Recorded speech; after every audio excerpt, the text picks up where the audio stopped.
Fala pessoal, começando aqui mais um episódio do Nairos Podcast, o primeiro e único podcast onde a IA participa da conversa e não é somente o assunto. E hoje a gente tem uma conversa muito bacana, muito solta sobre tecnologia, desenvolvimento, front-end, back-end. Vamos abordar vários assuntos, interrelações com inteligência artificial, mas antes de mais nada, gostaria de apresentar o nosso co-host Hugo. Fala pessoal, Hugo Brito aqui. Hoje nós falaremos muito sobre tecnologia e inovação, junto com todo o nosso time aqui do nosso podcast. Né, Rafa? Boa! E antes de mais nada, eu queria apresentar a nossa co-host virtual, Naira. Naira, faça as honras da sua apresentação. Oi, pessoal. Eu sou a Naira, a IA que participa da conversa e não só do tema. Sejam muito bem-vindos ao Nairos Podcast, o primeiro e único podcast onde a IA está aqui para bater papo com vocês. Bora trocar ideia e mergulhar nesses assuntos de tecnologia e inovação. E Gabriel, valeu por me chamar. Vamos nessa que vai ser demais. Boa, Naira. Agora eu queria fazer a apresentação do nosso convidado, Gabriel Camata. Um cara que a gente queria muito trazer aqui no nosso podcast. Mestre Camata. Mestre Camata. Seja muito bem-vindo ao nosso podcast, obrigado. Gabriel. Faça as honras. Fala pessoal, muito prazer, obrigado pelo convite, muito feliz em participar. Para quem não me conhece, sou o Gabriel, sou desenvolvedor, hoje estou como Tech Lead aqui do time de tecnologia da Nairos. E bora trocar essa ideia, acho que vai ser bem legal. Show. Gabriel, obrigado por ter aceitado o convite. Eu que agradeço. A nossa conversa vai ser bem tranquila, bem fluida. A gente vai abordar assuntos muito relacionados à tecnologia, que é a sua praia, né? Que você domina, assim, de forma muito tranquila. É o cara que a gente tem total confiança dentro da empresa e vai ser um bate-papo muito bom. E, cara, eu não conseguiria começar sem te perguntar aquilo que todo mundo talvez queira saber. Por onde começa um desenvolvedor, cara? Quais são os primeiros passos que um desenvolvedor deveria dar? Mas fala de você, assim, quais foram os seus primeiros passos como dev? Cara, meus primeiros passos, acho que de forma bem natural, né? Sempre fui um garoto que gostou muito de tecnologia, desde lá do começo. Até então, bem pequeno mesmo, 6, 7 anos, não sabia que ia trabalhar com isso, mas sempre gostava ali em fóruns, independente do assunto, eu criava minha própria assinatura ali com tags HTML, qualquer coisa que fosse um pouco mais dinâmico. Sempre fui um cara de estar sempre ali nas redes sociais, desde muito jovem. E basicamente eu cresci no computador. Eram duas coisas que eu gostava muito na vida, era computador e jogar bola. Então era metade do meu tempo jogando bola e metade do meu tempo ali no computador. E, cara, desde ali a partir dos 13, 14 anos, aí já comecei a entender como uma ideia de futuro. Acho que a maioria ali, principalmente dessa parte de front-end, já começa ali com aqueles primeiros cursos na internet mesmo, de web design. Meu primeiro curso foi o Windows 95. Nossa, não. Digitação. Nem tanto nessa parte. Eu já comecei ali com um curso de web design, ali com 13, 14 anos, mais ou menos. E assim foi. Começava a fazer alguns projetinhos aqui e ali, só como teste mesmo, como para aprendizado. E aí, aquela coisa, acho que natural, ensino médio, todo mundo naquele alvoroço, o que vai fazer, o que não vai fazer. Eu já estava até que bem decidido, já fazia alguns projetos ali simples, mas nessa área de tecnologia. Só que como eu sempre fui um cara também bem, digamos que criativo, assim, tenho algumas ideias, gosto de fazer projetos. Eu estava um pouco em dúvida entre a parte publicitária e a parte de Olha fato só, de revelações aqui. Peraí. Eu vi isso mesmo? Publicitário? Valéria vem aqui, cara. Como assim? Não sei. Acho que nem todo mundo sabe, mas eu fiz antes de... Exclusivo. Antes de ir pro curso, de fato, ali depois que eu fiz desenvolvimento de sistemas, eu sim fiz um semestre de PP. Olha isso, cara. Essa novidade Quem aqui. A gente diria? precisa explorar, hein? Nunca eu ia pensar um desenvolvedor que passou por publicidade. É um desenvolvedor publicitário. E assim, foi um semestre chega também. Não deu. Muita coisa. Porque eu tava naquele caminho de, cara, beleza, eu gosto de criar um site, eu gosto de criar um projeto, gosto de criar uma página, eu tenho que fazer a parte do layout, eu tenho que fazer a parte do design, eu tenho que pensar na estratégia, até que, entre aspas, ali, o marketing, o publicitário, o visual, enfim. Aí eu falei, qual será que é a área? Será que eu começo com PP e depois tento ir para a parte técnica ou não? Enfim, fui tentando essa parte. Sempre gostei muito da parte de design também. Já fiz alguns cursos de design. Mas a minha área é mais dev. Aí eu falei, não, eu vou seguir só na de dev mesmo. Acho que foi ali no primeiro semestre, passei em tudo. Ótimo, tudo certo, vamos continuar o segundo semestre? Não vamos. Deixa pra lá. E é uma das dores do mercado, se a gente for avaliar, né? Às vezes você tem a parte criativa, mas você precisa do desenvolvimento, você precisa de alguém que execute isso. Eu acho que esse faz um dos diferenciais, né? Se a gente for colocar. Sim, e acho que meu receio foi exatamente esse. Ficar muito na parte criativa e não na parte de construir a solução, resolver o problema tecnicamente. Eu acho que aí eu falei, não, a minha área é mais ali para a parte do desenvolvimento. Aí no mesmo ano eu já fiz a transição de curso ali. Fiz a faculdade de desenvolvimento de sistemas, finalizando ela ali final de 2018, se eu não me engano. Já emendei ali uma pós-graduação, até para não parar, continuar sempre estudando, em engenharia de software. Então também tenho essas duas formações. E em paralelo, o mundo da tecnologia, cara, você não para de estudar, né? Piscou, mudou. Não, piscou, mudou, você não para, a hora que você acha que você é bom numa tecnologia, já veio outra, essa já ficou obsoleta, um né? Pra trás, obsoleta, e a gente não para. Mas acho que é esse caminho natural, você sempre gostar da tecnologia, gostar de criações novas ali, tá? E eu era um menino que ficava muito no computador. Você acha que é um pré-requisito para um desenvolvedor, né, talentoso assim como você, cara, é ser curioso? Ah, muito. Pô, demais. Eu acho que é nisso que você começa a entender aonde que você quer chegar e por que você está fazendo. Eu acho que, sem dúvidas. E eu acho que eu fui até curioso demais, né? Fui curioso até em outras áreas. Aqui foram 3. Aprofundou a curiosidade, né? Publicidade, design e dev. O cara Por mais que sejam áreas assim que se relacionam, né? Eu tive a curiosidade aí nas 3 e optei pela minha paixão mesmo, que aí é o desenvolvimento, é um pouco da parte exata ali. O que você acha disso, Naira?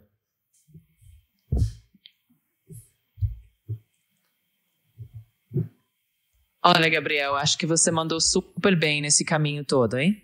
Realmente a curiosidade é meio de a faísca inicial de qualquer desenvolvedor que se destaca. E pelo visto, você pegou um pouco de tudo. Publicidade, design, dev, um combo bem completo. É tipo aquele full stack de interesses, né? Porra. E eu acho que no fim das contas, isso só enriquece a forma como você enxerga a tecnologia. Então manda ver que a conversa tá ficando cada vez mais interessante. Full stack de curiosidade? Caramba, foi um full stack de curiosidade. Se desse um publicitário, um designer aí, fica maluco comigo. Não, publicitário full stack, pronto, é isso. Pronto. Eu sou um desenvolvedor. Depois, em toda a minha trajetória, eu ainda gosto muito de ver a parte visual, até por isso eu me especializei muito mais no front-end. Tenho essa paixão pela parte visual, de ver tudo funcionando, um UX legal, uma interface bonita.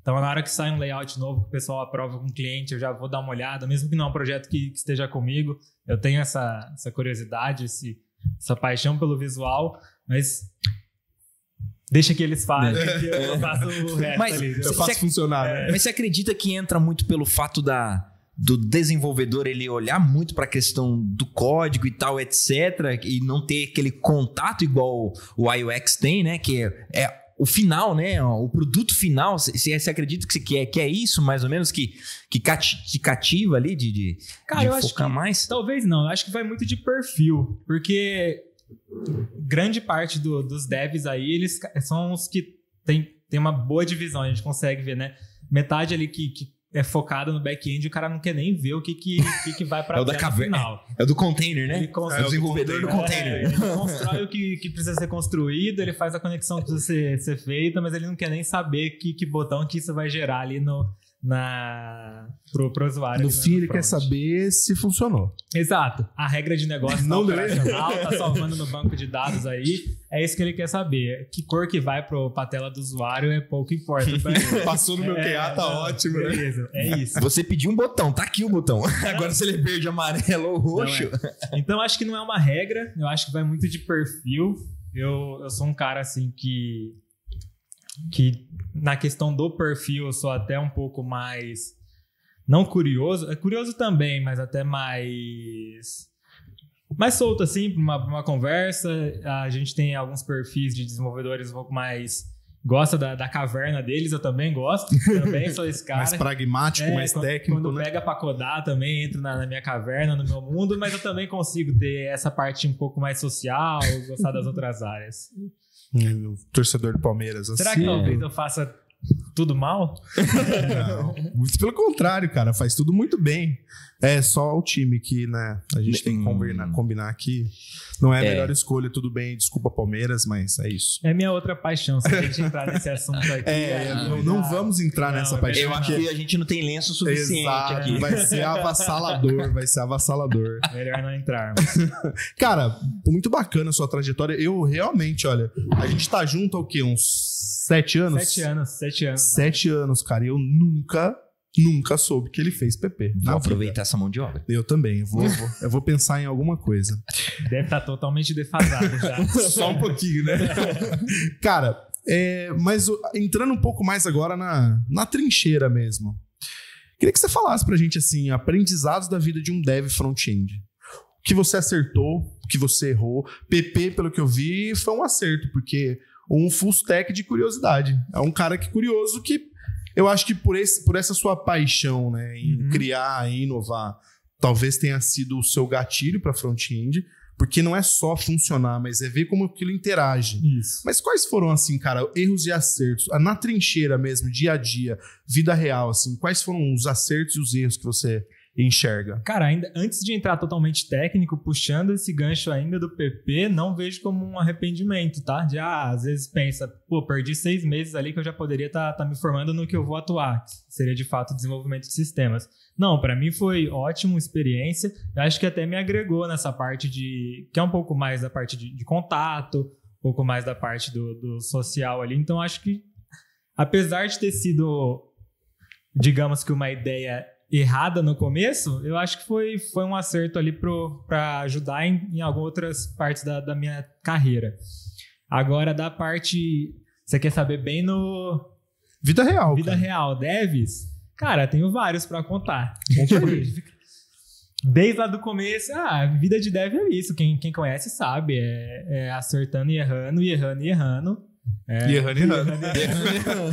Errando, só não pode ir pra produção erro, mas às vezes vai também, né?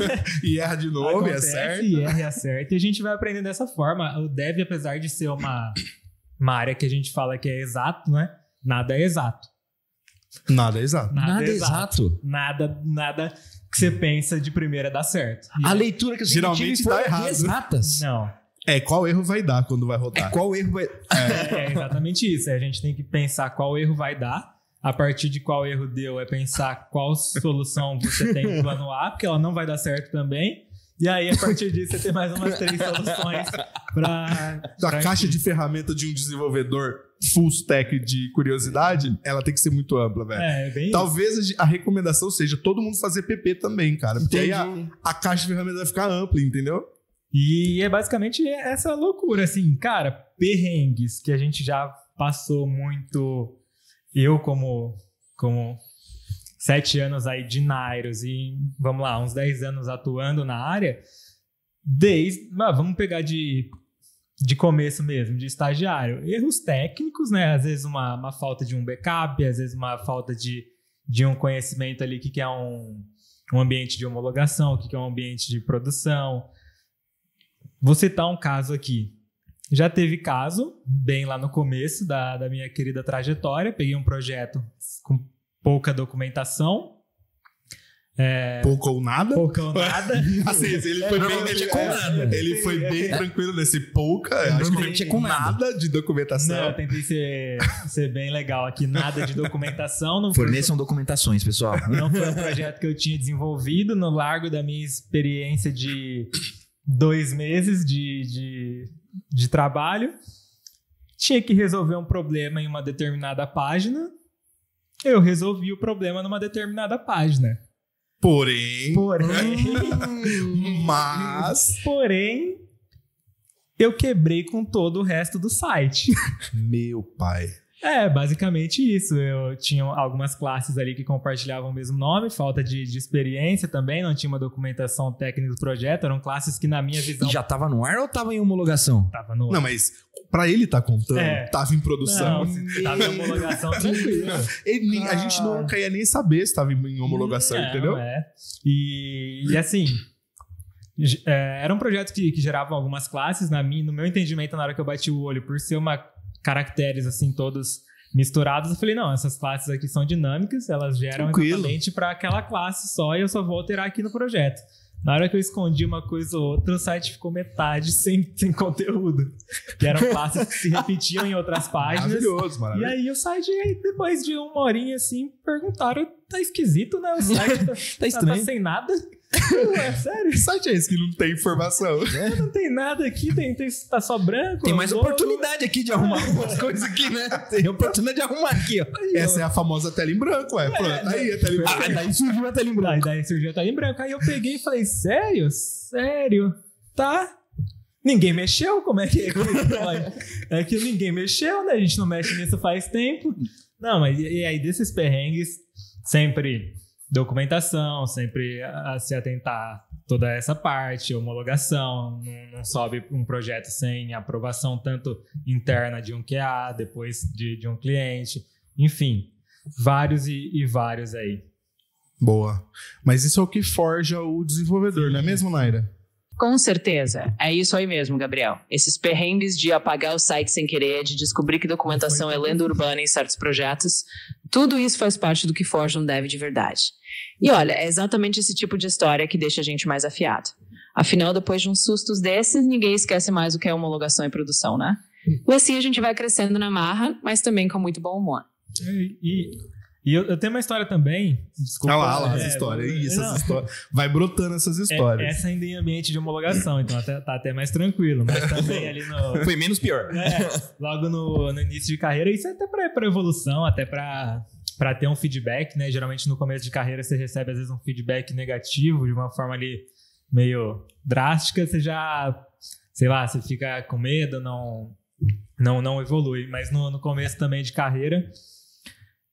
fiz algumas atualizações ali em um projeto também, beleza, em ambiente de homologação ainda, mandei para validação, e aí, ótimo, finalizei meu trabalho, fui para casa, feliz da vida, né, aprendendo a cada dia.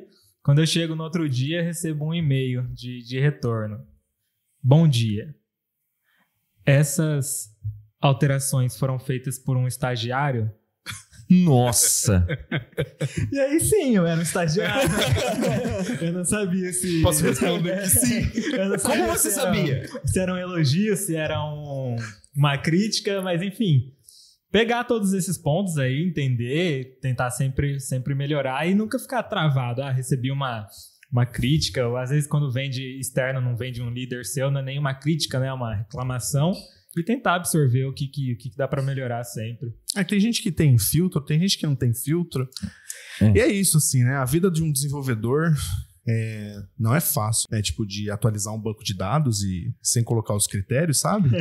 E travar, tipo, a NET Brasil, assim. Nossa! Por algumas horas, né? Mas graças a Deus foi reversível, né? A NET Brasil... A Oracle me ama, mas tudo bem. Todo mundo passa por isso. É isso aí. Mas o bom é que dá pra fazer, né? A frase que o dev mais gosta. Dá pra fazer, não. Dá pra fazer. Dá pra fazer. Só pegar a tela em branco e fazer. Fazer dá.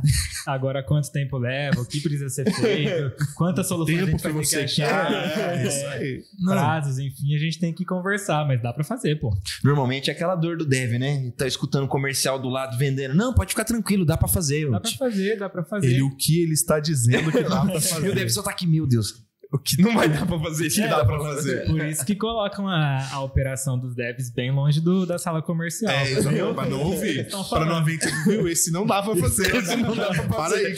Não, para. Não dá pra fazer. Mas no final dá pra fazer, isso que é o problema. Mas a gente faz. Eu acho que se não houver impulso, a gente faz sempre mais do mesmo. Sim.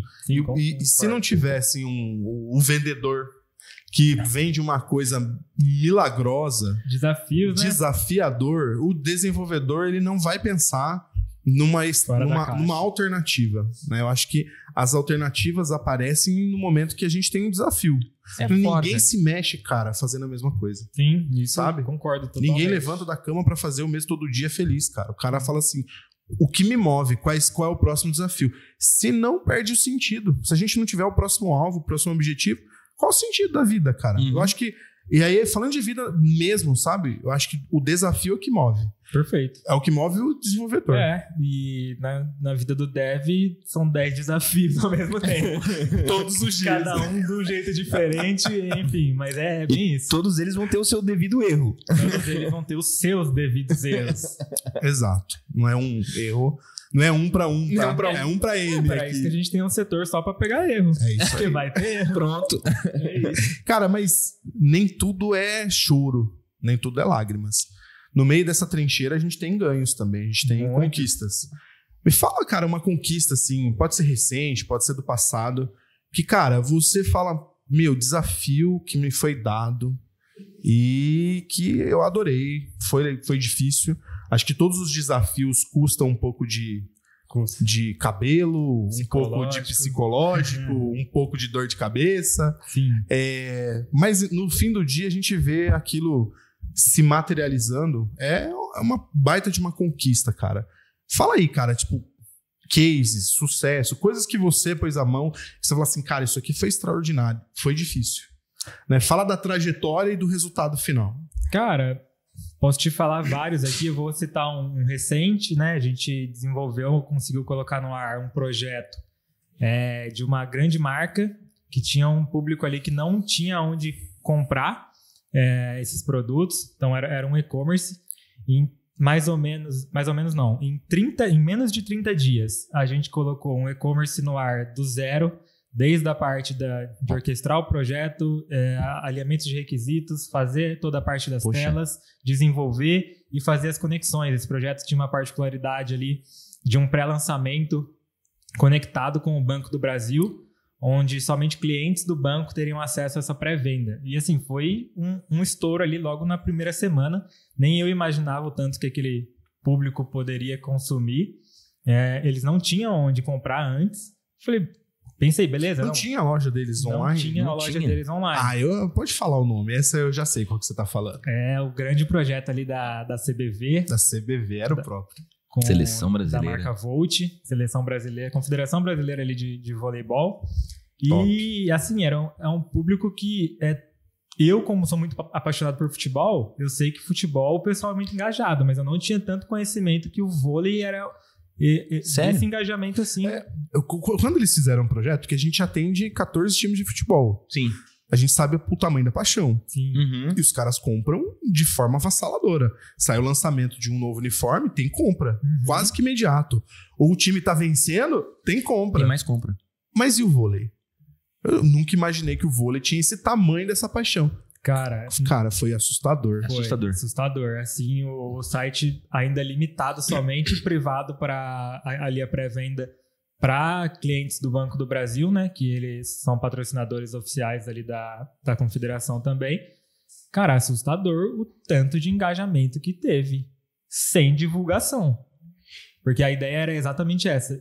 Fazer o lançamento somente para esses clientes do banco antes de abrir para o público geral. Cara, sem divulgação eu não imaginava Eu coloco quase que o mesmo fanatismo ali com o pessoal de futebol também. É isso que eu peguei, cara. Então. Eu falei, parece um time de futebol e assim, e nada contra o vôlei, mas eu assisto muito menos vôlei. Sim, acho que quem gosta de futebol assiste muito menos vôlei. Então a gente, talvez uma ótica errada nossa, a gente imagina que o público é menor. Mas a gente não vê o público, porque nós não participamos dele. E ele é enorme, tanto quanto o futebol. E tem ainda um outro porém, que eu acredito que contribua e seja até legal.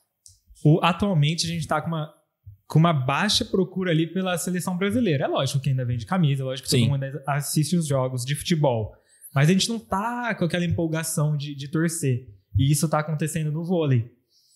Daqui a pouco vem Eles acabaram de vencer, né? Tá tendo campeonatos aí, a seleção feminina arrebentando. Cara, elas são massas. E o engajamento cada vez maior. E a gente tá sempre aí com um projeto em evolução. Esse é um dos cases mais recentes aí que a gente teve, em tempo recorde, com conexões complexas de serem feitas e que logo na primeira semana a gente já viu o tamanho do resultado. Quais foram os maiores desafios técnicos? Você como tech lead, o que você enxergou de desafio nesse projeto? Primeiro prazo. Curto. 30 dias. Para fazer tudo. Conectado ao Banco do Brasil. Nosso grande parceiro, amigo, querido. Posso citar o nome? Pode. Eurico, com as ideias mirabolantes dele. Então, tentar pegar tudo que ele tinha de ideia, ver o que... Vamos trazer o Eurico aqui. Queremos você aqui, Eurico. Você seria muito bem-vindo, porque as suas ideias são extraordinárias. Até demais. E seria legal ter um Gabriel do lado do Eurico. Vamos fazer isso acontecer, Hugo. Cara, eu acho que ele topa na hora. O Eurico é muito gente boa, muito aberto, assim, apaixonado por projetos também. E, cara, ele trazia ideias mirabolantes, ainda traz, né? Porque a gente, além do CBV, a gente tá com um projeto aí dos 14 times ali que pertencem à marca Volt, ali na parte de confecção dos materiais, para trazer toda essa parte pro digital e com ideias mirabolantes ali. Enfim, integração de sócios torcedores, um monte de bônus ali, de bonificações, no caso, para clientes que sempre compram. Enfim, várias estratégias aí que ele tem na cabeça dele, que a gente se mata aqui para ver como que eu encaixo isso em uma plataforma, uma tecnologia que funcione, que fique performático, enfim. Mas é interessante. E você acha que isso aí tira... Acha não, cara. É isso aí que tira da zona de conforto, né? É vir um Eurico da vida com ideias diferentes do pacote padrão de um e-commerce. Coloca a gente para pensar. É bem isso. Coloca a gente pra pensar, até demais. Às vezes a gente desliga o computador e fica pensando no chuveiro, tá pensando naquela, como é que eu vou fazer essa bomba. Mas isso pra um publicitário é tranquilo. Pra um full stack de pensamento, né? Não, se ele assistir isso, ele vai já pegar na hora, porque ele já tá com outras ideias que a gente tá na minha sprint aqui. Se a gente terminou essa, ele já tá com mais 10 ideias. Ele já tá com várias. Eu acho que cliente inovador move, cara. Move. E eu sempre falo, né? E aí, falando mais de marketing, se não há oferta e não há diferenciação, não há crescimento. Então, assim, a gente tava falando sobre esses dias de um cliente nosso que muito sucesso dentro da empresa, muito crescimento, e aí ele chega num platô. E aí a gente começa a provocar o cliente. Fala, olha, tem que ter oferta, tem que ter diferenciação, tem que ter inovação. Cara, mas isso sempre vendia. Vendemos muito, estamos ok aqui, mas a gente precisa continuar crescendo. Exato. Porque quem não cresce, quebra. Eu sempre falo isso, cara. Se você não está olhando para crescimento, você está fadado a quebrar, a parar, né? Então, isso como pessoa, isso como empresa. Então, quando vem um cliente cheio de inovação, cheio de ideias, cara, essa caixa é muito legal de abrir. Porque isso, de fato, faz o cliente crescer. E cliente crescendo é cliente satisfeito. Não, e se a Volt for crescer por conta de ideias do Eurico, então ela vai crescer muito. Ele não para. Eu imagino, cara. E era até o nosso próximo tópico, né? Que era sobre inovações que fazem a gente crescer, cara. E como que é esse processo de experimentação? Eurico trouxe uma ideia para você. Como que você faz esse processo de experimentação? Num projeto como o da CBV, que o prazo foi muito pequeno, eu acho que foi mais tiro curto. Cara, vamos fazer, essa é a ideia central. Sim. Eu acho que ali no primeiro estágio do projeto agora tem bastante coisa acontecendo. a gente tinha pouco tempo de inovar. Sim. A gente teve que fazer o pacote básico para rodar dentro do prazo. Uhum. Mas quando vem ideias muito fora da curva, como que é o processo de experimentação? Como que vocês fazem isso? Cara, basicamente hoje a gente também tem um time de soluções com um arquiteto que auxilia muito, aí eu tenho contato diário ali com ele. E é pegar requisito, tentar entender a fundo qual que é a regra do negócio, entender aonde a gente quer chegar, não é exatamente só, eu quero que isso faça isso. Não, é o que está por trás disso, o que isso vai solucionar ali num projeto, qual é a dor que isso vai atender e corrigir. E aí é na base da experimentação. A gente tem um time de soluções, igual eu falei, tem um arquiteto muito ligado a essa visão do mercado, não só tecnicamente o que está acontecendo, mas o que o mercado, para onde que o mercado está se movendo, para onde que está todo mundo ligado. E a gente para testar, fazer provas de conceito, colocar a mão na massa, fazer alguns testes, desenhar uma arquitetura, ver o que vai funcionar, o que não vai funcionar. E aí entra também muito na parte técnica de, beleza, definimos um mini escopo aqui de um provável MVP. Vamos o quê? Vamos fazer um teste de fato nessa API, nessa conexão, para ver o que ela retorna, para ver vamos ver quais documentações a gente tem, vamos ver o que dá para a gente chegar, o que a gente não dá para a gente chegar, que a gente teria que seguir por uma outra alternativa, e por assim vai. No meio do caminho, vários percalços aí, a gente vai seguindo até chegar numa arquitetura que a gente fala, não, beleza, isso aqui já está tanto validado, isso aqui a gente vai descobrir ao longo do projeto, a gente tem essas alternativas, a gente tem esses riscos de projeto, porque sempre tem, é importante dizer, às vezes o pessoal acha que desenha uma arquitetura, né, e que aquilo vai, igual a área exata, que aquilo vai seguir do início ao fim sem nenhum deslize, nenhuma alteração. E no meio do caminho a gente trabalha com várias ferramentas, a gente trabalha com várias tecnologias, a gente trabalha integrando com vários sistemas que não são nem posse nossa.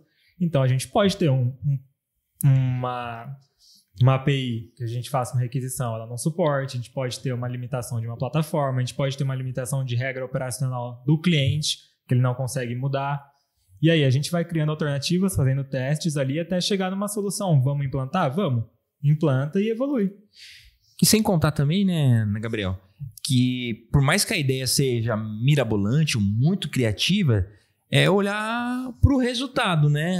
Sim. Porque às vezes a ideia ela pode ser muito mirabolante, mas se você for colocar num fluxo, dentro de uma jornada, ela vai, ao invés de somar ou contribuir, ela pode até atrapalhar. Então, às vezes, o desenvolvedor, né, teria que ter aquele lado um pouco consultivo, né? De trazer as recomendações técnicas para que tenha performance, que às vezes pode ser que não tenha. Exato. Né? E aí, o arquiteto ajuda muito nisso também, de estar muito ligado ao macro do negócio, todas as regras ali de negócio também, em conjunto com a parte técnica. E foi o que eu falei no começo, para onde, que essa solução vai trazer de benefício? Quanto que a gente vai investir, para qual resultado que ela vai ter? Às vezes é uma ideia mirabolante que, igual você falou, no final das contas não vai resultar em nada para uma conversão, para uma captura de lead, para um projeto evoluir, vai ser só uma ideia mirabolante que vai ficar bonito. Compensa? Não compensa? E aí a gente tem esse papel também de dar essas instruções, dar essas alternativas e, de fato, ser sincero. Isso aqui você viajou. Isso aqui você viajou, mas dá para fazer. Isso aqui você viajou também, mas eu acho legal. A gente pode fazer junto. A gente tem essa troca bem legal, né, entre o time e também com o cliente. Cara, o que você como tech lead, assim, pegando essa função que ela mais que coordena do que coda, né? Como que você faz, cara, para lidar com essa diferença, assim, do que é um hype passageiro e do que, de fato, isso realmente pode se tornar algo de diferencial? Como que você afere? Aferir talvez seja muito complexo, mas como que você define o que pode e o que não pode dar certo? Cara, eu não defino. Basicamente, é mais o teste. Eu testo, vejo se isso vai se adaptar ao que a gente precisa, ver se isso está alinhado com o que o mercado tá pensando. E essa pergunta é uma pergunta muito difícil pensando na geração de hoje, né? Todo dia sai tecnologia nova, todo dia alguém não gosta mais de uma coisa, muda. E a velocidade é muito alta, né? Então, e é muito difícil de distinguir o que é hype, porque tudo é hype. E tudo, mesmo que seja uma ferramenta, enfim, uma tecnologia, algo que não seja um hype, ela começa como um hype. Porque se ela é boa, ela vai virar um hype, a divulgação dela é muito rápida, todo mundo já quer usar amanhã, depois. Todo mundo quer usar esse trend top. Já tá todo mundo vendendo o curso dessa ferramenta pra amanhã, pra depois. Então, querendo ou não, ela vira um hype no começo. A ideia é, beleza, testar, ver até onde faz sentido, ver o que ela vai trazer de benefício ou não, e o mesmo que a gente faz para os projetos, ver o custo-benefício, ver o que ela pode agregar ou não, e ver se ela é mais do mesmo, se ela realmente está com um diferencial legal, mas é muito a teste ainda. Você acha que a IA é um hype? Eu acho que ela já se validou, né? Ela entrou como um hype, e aí tudo que é bom e que desperta alguma curiosidade, ela começa como um hype, mas eu acho que não mais. Eu acho que ela já se provou e agora ela já é uma ferramenta de uso basicamente obrigatório, né? Nem mais um hype. Porque tudo hoje é AI first. AI first pra cá. AI first development. Tudo é AI. Cara, nesse mundo... Agora, vamos introduzir a inteligência artificial no assunto. No mundo de desenvolvedores. O que de fato dá para fazer com a IA hoje? Quais são, por exemplo, as POCs que vocês estão trabalhando com IA? O que vocês estão trazendo de inovação? O que você acha que dá para inovar? O que não dá? Cara, dá para fazer tudo com IA hoje. E quando eu digo tudo, é tudo mesmo. E aí a gente tem que entender muito o lado de o que é produtivo fazer com a IA, o que é produtivo fazer com uma inteligência humana, aonde que o desenvolvedor tem que estar pensando ali na solução de um negócio, onde que a IA tem que estar apoiando num serviço manual, numa tarefa repetitiva, numa ajuda para o desenvolvedor fazer o trabalho dele da melhor forma e de forma ainda mais eficiente. Então, hoje, tanto em processos internos, a gente já utiliza muito IA. Exemplos, ajuda em code review, ajuda em tarefas repetitivas aí do dia a dia, toda a parte de automação. Ajuda muito, a gente está implantando também no nosso sistema de sustentação de chamados IA para fazer essa triagem dos chamados e para conseguir ter o contato com o cliente antes que precise alocar um desenvolvedor para que de fato ele faça perguntas básicas ali do início do entendimento de uma demanda, e a gente pretende atingir aí uma redução de até 50%. Caramba. Tanto de ganho de eficiência, tanto de tempo de consumo do desenvolvedor naquela tarefa, quanto de prazo para retorno. Muitos exemplos aqui que eu vou citar. Um cliente abre um chamado, uma tarefa não tão bem descrita, o desenvolvedor cai na esteira do desenvolvedor, ele valida, o desenvolvedor do time de suporte. Ele valida, vê que não tem todas as informações necessárias, ele volta aquele retorno para o cliente. Aí o cliente recebe a notificação, demora um pouco ainda e responde ou talvez não responde. Aí nosso CS tem que ir lá, cobrar o cliente para ele retornar, ele retorna com algumas informações ainda faltando. Enfim, hoje na própria abertura do chamado, a nossa IA faz essa triagem, vê se todas as informações necessárias para a gente seguir com aquela solicitação, se já estão ali dentro da abertura, senão ela já nem deixa ele abrir. Ela já retorna o que ele precisa informar para deixar a demanda clara, e se for itens simples, itens de documentação, itens de ajuda que a gente já tem na nossa base de conhecimentos de problemas que a gente já resolveu, ela já responde para o cliente na hora, ali em tempo real. Porque alguns chamados são só dúvidas, né? São só dúvidas. Isso toma um tempo, né? Até mesmo são procedimentos que aí seria da parte do cliente fazer, que a gente auxilia, mas que a gente já tem um vídeo gravado, a gente já tem uma documentação, a gente já tem um passo a passo explicado, e isso já está na nossa base de conhecimento. Então, toda essa parte de eficiência, ela consegue entrar. Ela consegue entrar onde, por exemplo, QA, principalmente de layout, que a gente tenta bater pixel a pixel para entregar exatamente o que foi aprovado em tela. Tem coisas que o olho humano não pega. Ou se pega, demora muito, tem que fazer uma revisão ali quase que humanamente impossível. E ela, com a capacidade ali da inteligência artificial, ela faz toda essa revisão pixel a pixel e de uma forma muito mais rápida. E aí entra o trabalho do cara que está fazendo o QA, revisar ainda por cima o macro. Então, eficiência e atingir pontos que o ser humano não consegue atingir no dia a dia.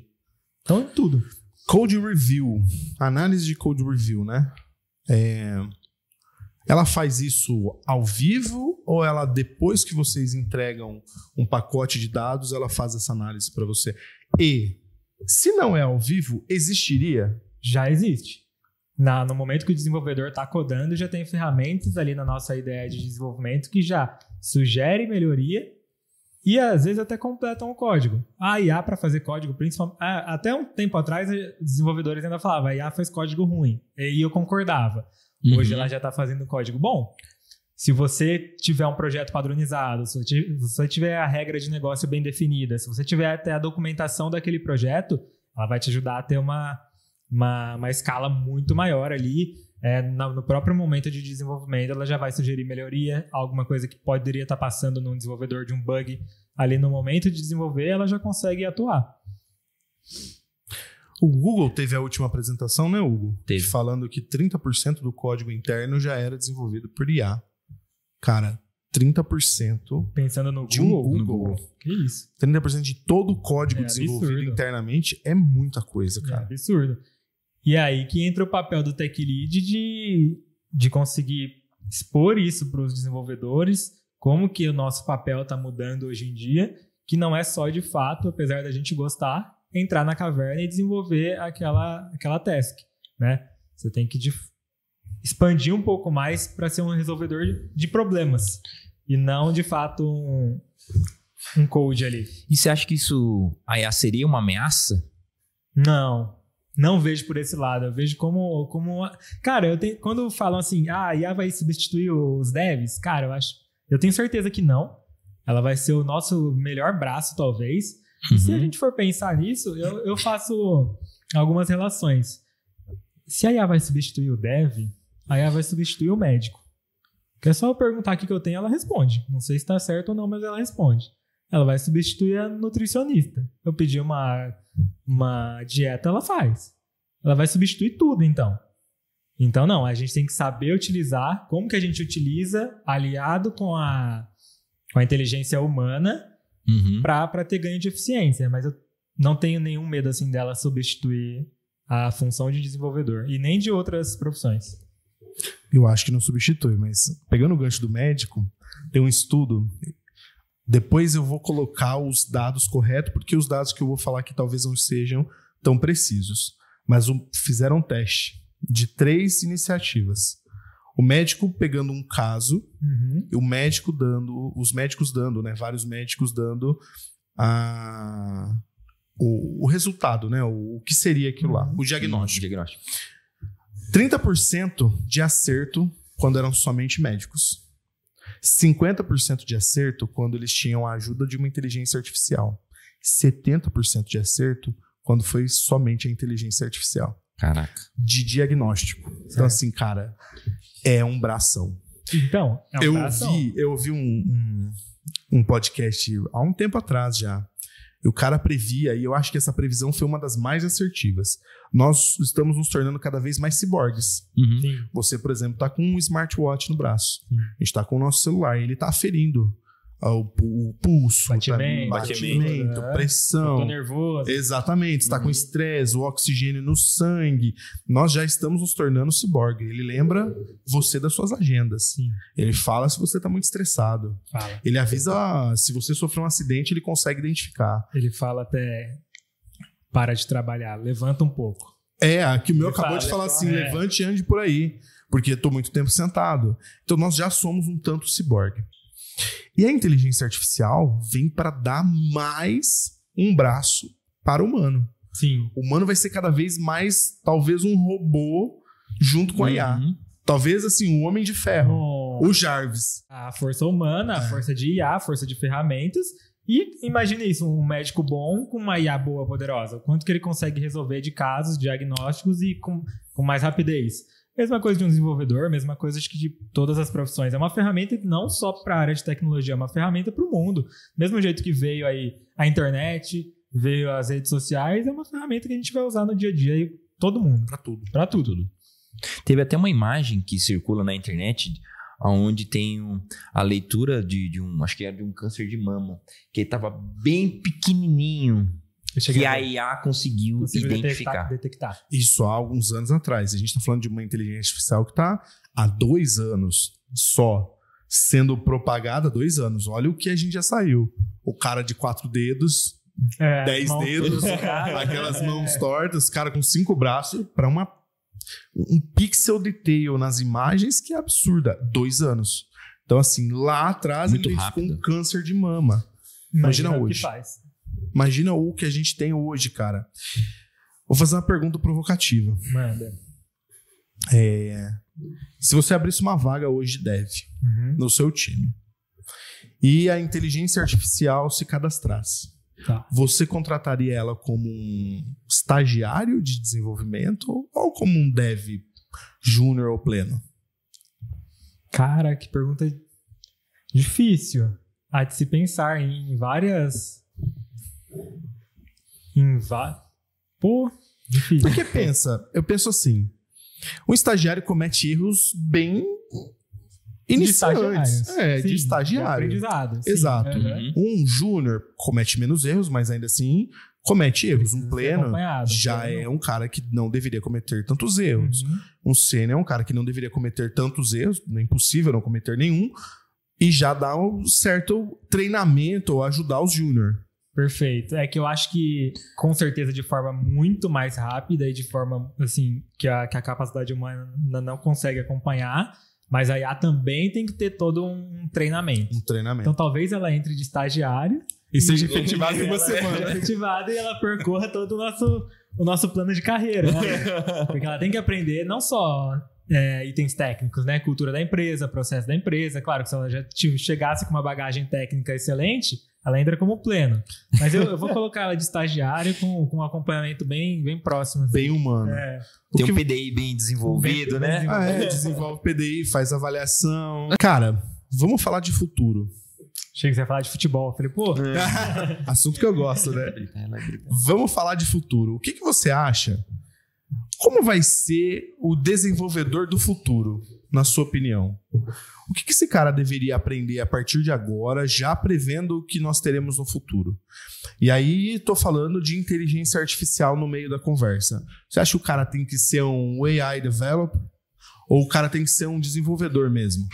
Cara, ele não precisa ser nenhum dos dois. Ele tem que ser um desenvolvedor. Um dos dois, né? Ele não precisa ser radicalmente, pelo que eu entendo e pelo que eu vejo que a gente está mudando. Ele não precisa ser aquele desenvolvedor master focado em 2 tecnologias, que ele é o cara disso. E ele também não precisa ser só um cara que só saiba fazer coisas com IA. O perfil que eu mais estou entendendo que está evoluindo ele precisa saber se adaptar. Em qualquer situação, em qualquer tecnologia, em qualquer problema, ele tem que saber se adaptar e tem que saber resolver aquele problema, ou pensar como que ele vai resolver aquele problema. Se ele vai usar IA, se ele vai usar a cabeça dele, se ele vai usar... Pouco me importa. E não importa para o cliente também. Ele tem que ser um cara que saiba se adaptar a diversos cenários e saber resolver esses problemas. É o que eu mais vejo daqui para frente. Pegando esse gancho que você falou, cara, de adaptação, eu volto lá no início do nosso bate-papo, você falando do PP, que é um dado interessante sobre você, né? Nós nos conhecendo há 7 anos, cara, tendo tanta relação há tanto tempo, é uma novidade. Mas pegando o gancho do PP, esse conhecimento que é tão grande de um desenvolvedor com tamanha qualidade como você tem, talvez esse seja o principal skill para o futuro. Um cara que não saiba apenas codar, mas o cara que tenha visão de negócio, que tenha visão de futuro, que tenha conhecimento de ferramentas como inteligência artificial. Sim. E eu acho que talvez nem tenha o conhecimento, tenha só o interesse em ter o conhecimento, em ser aquela pessoa curiosa, em ser aquela pessoa aberta a conhecer novas tecnologias, a conhecer tudo. Visão macro, assim, sair um pouco ali da linha de código e ter uma visão macro do que ele pode fazer para resolver uma dor. E é basicamente esse nosso trabalho hoje diário. A gente não faz um código porque é bonito mais, né? A gente faz um código porque a gente está resolvendo um problema, uma dor de alguém. O que a gente faz para melhorar o dia a dia do trabalho dela, a eficiência do trabalho de uma outra pessoa. E eu vejo que isso daí também né, olhando de fora, assim, do universo dos desenvolvedores, é meio que o oposto, né? Normalmente os desenvolvedores não provocam isso. Isso seria que meio que uma mudança de cultura, né, dos desenvolvedores, né? Porque é aquele que eu falei, né? Aquele da caverna, o desenvolvedor, aquele codifica, funcionou, envio e entrego, é aquilo que você me solicitou. Né? É uma mudança de cultura que vai ter pro futuro, se a gente for colocar. Cara, sim, eu acho que é uma mudança de cultura, é uma mudança do que o mercado está exigindo e é uma mudança que, ao meu ver, é até radical. Que é igual a gente conversou no início aqui do nosso bate-papo. O perfil do desenvolvedor que todo mundo sempre procurou, todas as empresas, me dá o cara que é bom de código e que não enche o saco. Você der a demanda... Sempre faz. Deu a demanda na esteira dele ali, você passou o prazo, ele vai te entregar, você não vai nem ver ele. Só dá 1 litro de café pra ele. Que infelizmente, você atingiu um litro de café, um pouquinho de água e um smartwatch pro cara levantar de vez em quando. É bem isso, não precisa nem pagar a luz. Só a luz do monitor ali tá ótimo. Não precisa ter uma estrutura. Com enxergando o teclado e o mouse, cara, o cara já tá feliz, teclado, né? Não precisa, a gente consegue codar sem enxergar o teclado. Já sabe todos os comandos. O dia inteiro ali, mas é bem isso. A mudança de perfil, principalmente de cultura e de mental. Saber, não, eu não sou mais aquele cara que só recebo a demanda e fico quieto. Eu preciso entender o negócio, eu preciso entender o que eu vou resolver desse cenário aqui. Ô, Naira, o que você acha que um desenvolvedor deveria ter para o futuro? Quais são, assim, os itens que você, baseado nos estudos recentes, que você enxerga que seria uma necessidade de skill para um desenvolvedor do futuro? Olha, uma habilidade que eu vejo como super essencial para o futuro é a capacidade de se adaptar rapidamente às mudanças, porque a tecnologia evolui muito rápido. Além disso, a curiosidade e a vontade de aprender continuamente são fundamentais. E também a habilidade de trabalhar em equipe, porque o desenvolvimento é sempre colaborativo. Então, se manter curioso, flexível. Flexível acho que é o ponto-chave, né? Adaptação, flexibilidade, saber que nesse projeto você vai fazer isso, no próximo você vai fazer alguma coisa totalmente diferente. Uhum. É assim que é o nosso dia a dia. E é algo que não acredito que seja tão natural. O dev vai ter Não é natural. Não é natural. O dev vai ter que se forçar a querer mudar esse cenário, a querer mudar essa cultura, essa mentalidade. Não é algo natural. Assim como também não é natural essa transição que eu achei que seria mais natural de um desenvolvedor experiente para um tech lead. Principalmente em não fazer mais as tarefas, assim, delegar ou deixar com que os seus desenvolvedores tenham a melhor condição de entregar aquelas tarefas. Cara, isso é uma mudança de mentalidade também radical que eu tô aprendendo a ter, tô aprendendo e com uma certa urgência, porque na cabeça de um dev você recebe aquilo, você vai entregar, você vai fazer aquilo. E aí já envolve toda a parte de gestão de pessoas, cada pessoa pensa de um jeito. E aí, para você diminuir um pouco de cada pessoa pensa de um jeito, aí você entra com documentações, você entra com cultura de empresa, né? E aí vai girando uma engrenagem que, cara do céu... É muito mais complexo. É mais complexo do que resolver problemas de desenvolvimento. É mais complexo do que resolver um bug. Porque o desenvolvimento, quer queira que não, ele ainda é uma exata. Sim. Sim ou não, ele é uma exata. Sim. Cara, você corrige um erro, o erro sai do outro lado certo. O throughput tá correto. Seu trabalho tá feito. O ser humano não é assim. Não é assim. O ser humano tem dia que tá bem. Que você fala bom dia, o cara, bom dia. Tem dia que você fala bom dia pra você. Cara, ontem você tava normal. O que aconteceu? Olha, aconteceu alguma coisa. E o ser humano, ele tem esse liga-desliga. Entende? E aí a gente acaba tendo um desafio superior, que é lidar com o ser humano que lida com a codificação. Então o cara vai reagir de uma forma diferente no erro. E aí a gente tem... Aí começa a escalar, que a gente começa a falar, cara, não para de escalar. E aí a gente tem o ser humano, que é nosso desenvolvedor, lidando com um erro.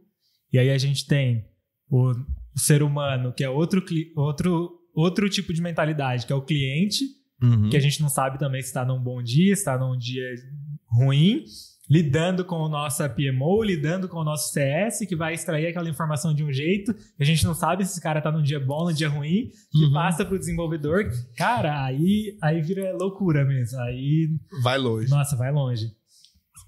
Naira, o que você acha disso? Olha, Gabriel, você descreveu super bem. A parte técnica é só uma das camadas, né? Lidar com pessoas e com todas essas nuances realmente é um desafio e tanto. Mas é isso que torna a jornada ainda mais interessante e enriquecedora. E pode ter certeza que essa combinação de habilidades vai te levar longe. Cara, última pergunta. Cara, como foi essa virada de chave? Do cara que coda pro cara que vira tech lead? Cara, eu diria que tá sendo, né? A minha virada, assim, de cargo, principalmente falando de cargo, foi recente, tem 3 meses. E então tá sendo um aprendizado a cada dia aí, entender que eu tenho que tirar um pouco mais a mão de fato, da parte ali de desenvolver. Ao mesmo tempo, eu não posso tirar a mão da parte técnica, então eu tenho que saber, porque eu sou o ponto central ali que o time recorre. Eu tenho que lidar com a gestão, eu tenho que lidar não só com a gestão interna, eu tenho que lidar com a gestão dos projetos, eu tenho que lidar com todo um macro que antes não estava assim na minha cabeça. E tá sendo o dia a dia, tentando travar rotinas, tentando organizar muito, porque como eu sou agora sendo uma figura que o time precisa e que o time recorre... Você sempre foi. Não tô falando uma mentira. Você sempre foi um cara... Até por experiência e tempo de casa, sim. Exato, você foi sempre centro. Ali, pelo menos no time de dev que você tem, você sempre foi centro. Sim. Mas agora você assume o papel. Só que agora estendeu. Eu não sou só do time de dev. Eu sou do time de dev.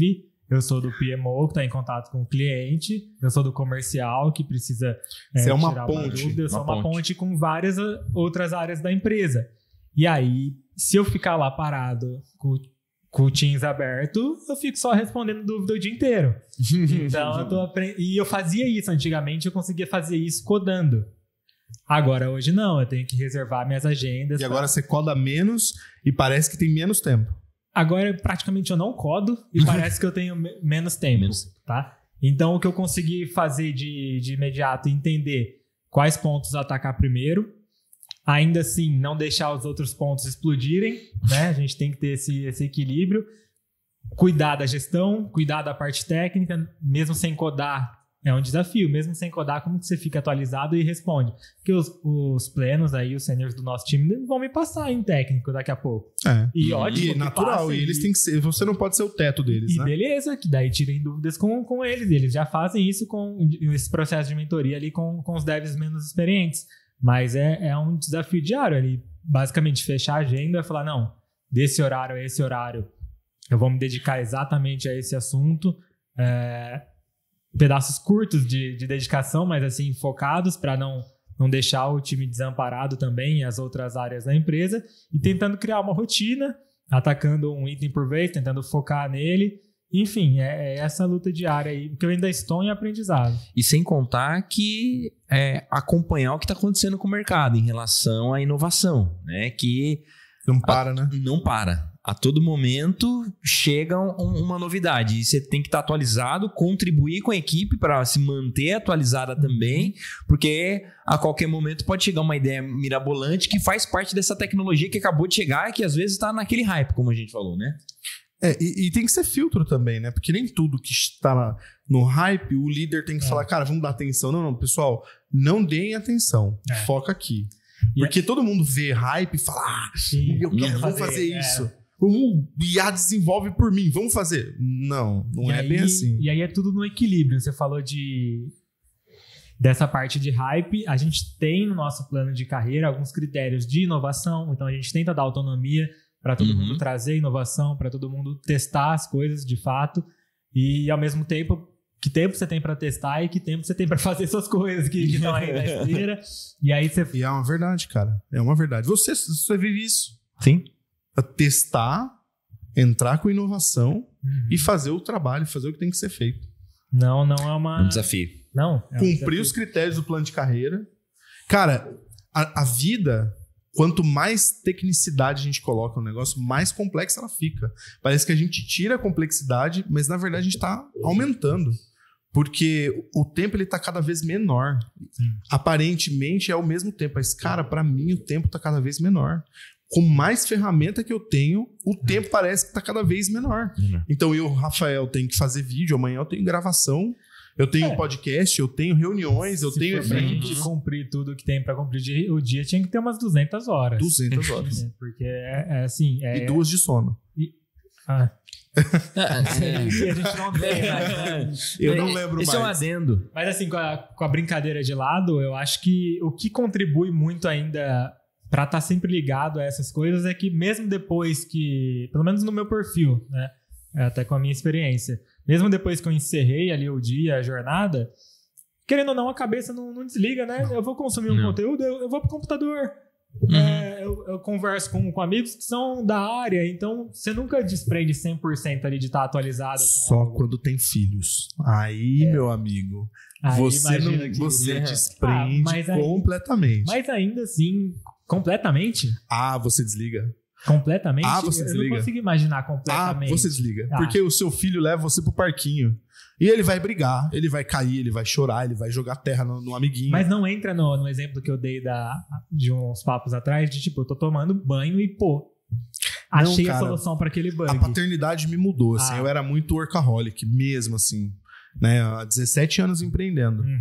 E eu era muito workaholic. Eu não conseguia desligar a minha vida, até porque a minha companheira de vida é a minha sócia na empresa. Então, as nossas conversas, os nossos bate-papos eram comerciais. Era como tá o cliente, como tá não sei o que. A gente nunca tirou... falo isso, né, mas a gente nunca conseguiu tirar férias. E não porque a empresa nos exige tanto que não dá para tirar férias. Nós não nos vemos... Desliga, né? Exato, nós não nos víamos fora do negócio. Mas a paternidade mudou tudo. Porque quando aquele serzinho sai, muda tudo, cara. Você começa a falar assim, a vida não é empresa. A empresa é para a vida. Eu trabalho para viver, não vivo para trabalhar. Sim. E essa frase fez muito sentido para mim quando eu tive filho. E eu tenho 2. E eles são ligados no 220, cara. Sei. Assim, muito, né? Inclusive, um chama Gabriel. E assim, esses Gabriéis da vida não são fáceis. O outro é Felipe. Então, assim, eles tiram a gente de uma zona de conforto de uma forma tão grande, cara, que você fala assim, nossa, eu nem lembrava que eu tinha reunião amanhã. Cara. Antigamente eu não conseguia, eu não desligava, eu sabia minha agenda de cor salteado, eu sabia qual cliente ia ser atendido, qual problema a gente estava resolvendo. Hoje eu chego em casa, eu consigo pôr o meu celular de lado e dar atenção para meus filhos. É óbvio que não são todos os dias. Porque tem dia que estoura uma bomba atômica. Você sabe, tem dias que, cara, uma bomba explodiu. O que você tem que fazer? Resolver. Mas, cara, a paternidade me desconectou um pouco desse ser workaholic que eu era. Bom saber, porque nessa pegada que eu falo de não desligar, e às vezes não é nem, cara, acelerado, preciso resolver. Não, às vezes você... desliga, você sai, você não quer fazer. Mas fica processando. Mas mesmo assim, fica processando. Exemplo real, quantas vezes eu já não resolvi solução deitado de bug no banho. Eu tenho a mesma experiência, inclusive tem uma outra cliente minha que ela fala, eu só tenho ideias maravilhosas quando eu vou tomar banho. Eu não sei se é o ponto que eu relaxo, que eu falo, não, vou esquecer de tudo. E aí fico lembrando dos problemas. Mas é bem isso, mas bom que você falou isso.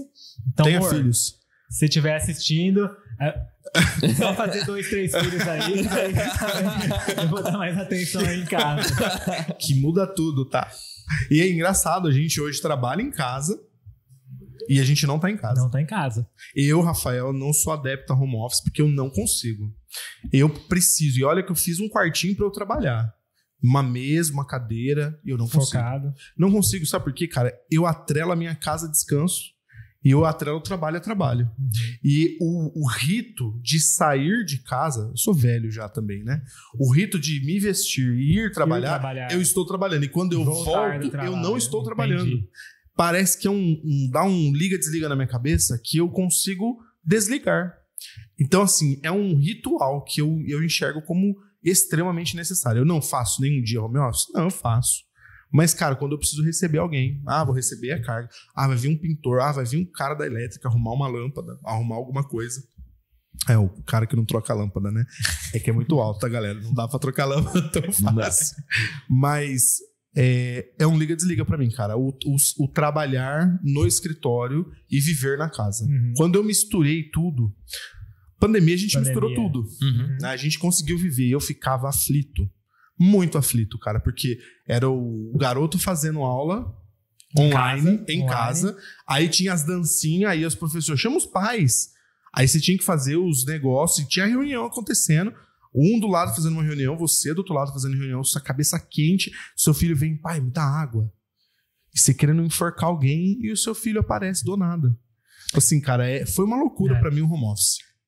Eu vou puxar um outro gancho aqui, que eu lembrei de uma coisa que a gente estava falando de perfil. Eu já falo sobre o home office. E eu sou a favor, tá, pessoal? Só pra ficar claro, tá? Mas você tinha comentado de perfil, é uma das grandes mudanças que eu também tô tendo que colocar na minha cabeça, porque eu sempre fui um cara muito transparente, assim, resenha, o que eu falo tem que falar pra todo mundo, até meio que sem filtro. E agora eu tô numa posição que algumas coisas tem que ter filtro. E isso... Aí eu tenho que tentar equilibrar o quanto eu ainda tenho que ser transparente, que é do meu perfil ser transparente, seja pro bom ou pro mal. O quanto o brother vale a pena, né? Então, e aí você fica naquele de equilíbrio. Pô, é difícil. É difícil. Porque...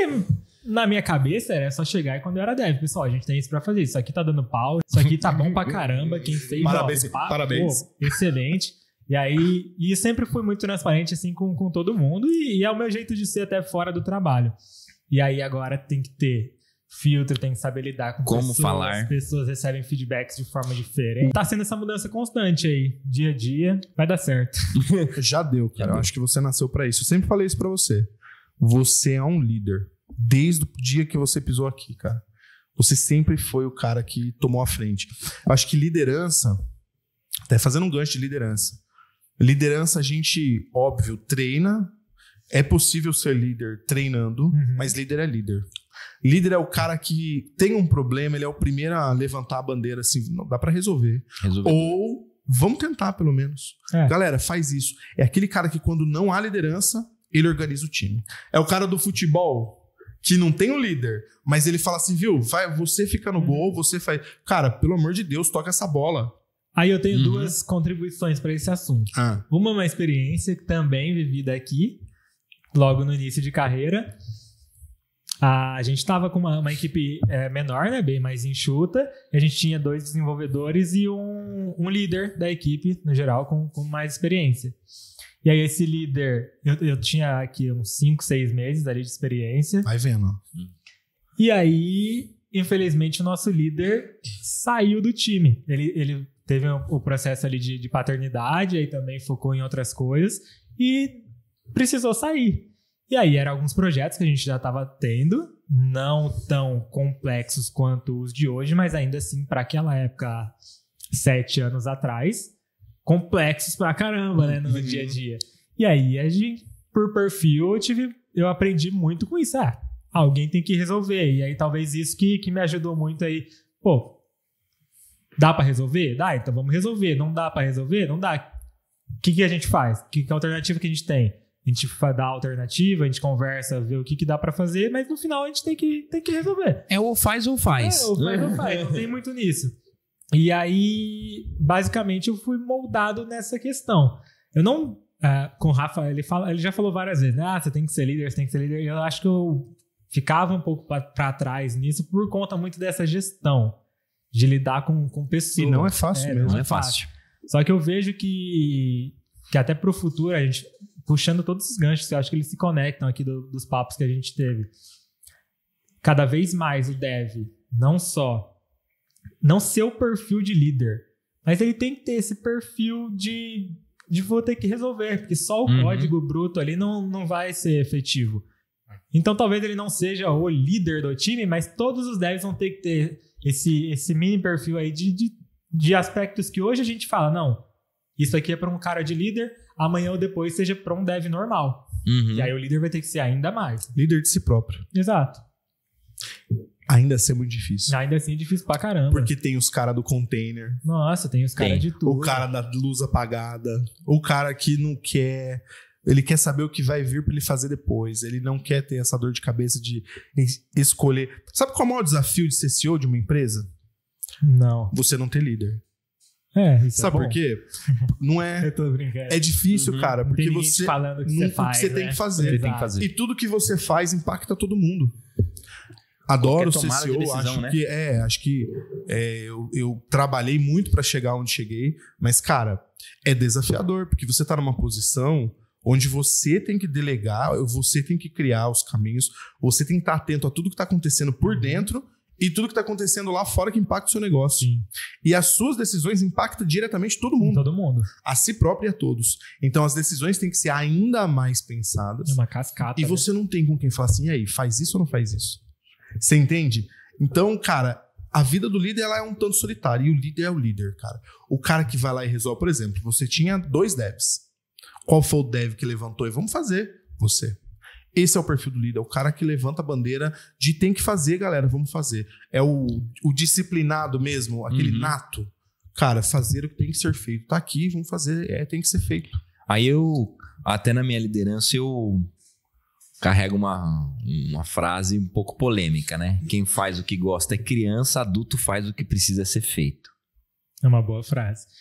Nossa, sua frase é muito boa. Não, Vamos encerrar o podcast agora. Eu concordo. Eu ainda assim acho que essas soft skills cada vez mais vão ter que estar presentes nos devs também, não só na figura de líder, mas eu concordo e eu ainda sei que tenho muito a aprender. Eu ainda não me acho um bom líder, pelo menos na parte de gestão.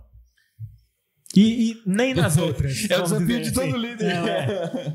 Estamos à frente de um dos melhores líderes da empresa e ele não se acha um ótimo líder. Mas talvez esse seja o segredo.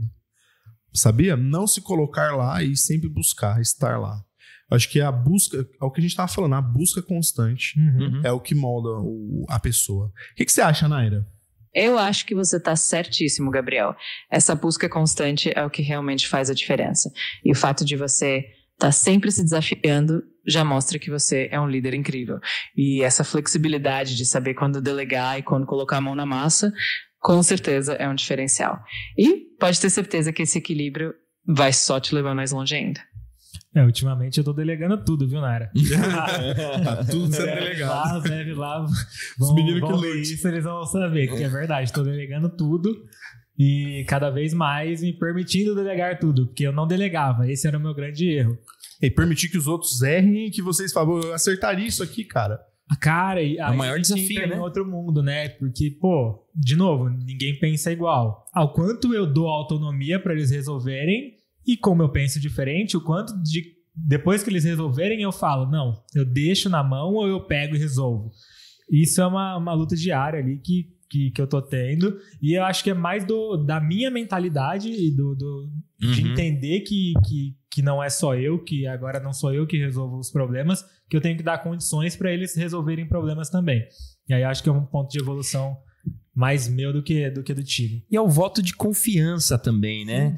Então, você deposita aquela confiança esperando, é claro, tentando controlar riscos e impactos, mas é o que vai acontecer, o que aconteceu com você lá no passado. Então, você dá liberdade para que absorva a responsabilidade e execute. Vai errar, vai ter alguns problemas, mas pelo menos ele não vai desistir, né? Então, ele vai permanecer ali e vai conseguir entregar o resultado. Então, é o que vai forjar, de fato, um excelente profissional, um excelente desenvolvedor, por exemplo. Bem isso, tudo seria baseado no equilíbrio. Até onde eu dou a mão, até onde eu tiro e até onde eu dou autonomia. Eu empurro, vai. E até onde eu dou autonomia e ele não acha que ele tá sozinho também, né? E tem horas que vai estar, porque eu vou estar fazendo outra coisa. É isso aí, eu acho que a trincheira é a melhor forjadora de profissionais, né? Eu sempre falo, entra na trincheira, faquinha na mão, aquele é seu inimigo. Cara, é isso. Tenho certeza que quando a gente forja, e forjar não é uma palavra muito forte, né? Quando a gente forja um profissional, é dolorido pra ele, mas ele se... É isso. Gabs, obrigado pelo bate-papo, foi maravilhoso. É muito bom ter você aqui com a gente, bate-papo fluido como foi. Agora a gente tem mais um segundo, vamos chamar o Eurico aqui pra roda. Bora. A gente vai conversar de novo. Ele aceita. Ele aceita, eu não tenho... Eu que agradeço, pessoal, participar do projeto aqui, pô, prazer. Ainda não tinha participado de um podcast gravado, só realmente com voz. Achei que ia ser um pouco mais travado, mas não, a gente conseguiu ter um papo bem legal e, assim, falar do dia a dia. Então é fácil falar do que a gente vive todo dia, não é nenhum assunto decorado nem nada. E espero que tenha sido legal aí para outros devs. Todo mundo começa ali no nível baixo, todo mundo começa passando perrengue, vai ter desafios, você vai ficar maluco e a gente vai evoluindo, a vida é essa, independente do nível, do cargo que você esteja aí. Espero que eu possa ter contribuído aí com todo mundo. Pô, contribuiu demais. Pessoal, hoje a gente viu, além do código, né? A gente falou com um dev muito além de um desenvolvedor. A gente conheceu lados que a gente nem imaginava. Um dev full stack de pensamentos. Um full stack de conhecimento. Então hoje foi um bate-papo muito bacana. Se você gostou, curte, compartilha. Se você tem alguma ideia de conteúdo, coloca aqui nos comentários. Você é parte dessa conversa junto comigo, o Hugo, o Gabriel e a Naira. Abraço, fiquem com Deus. Valeu!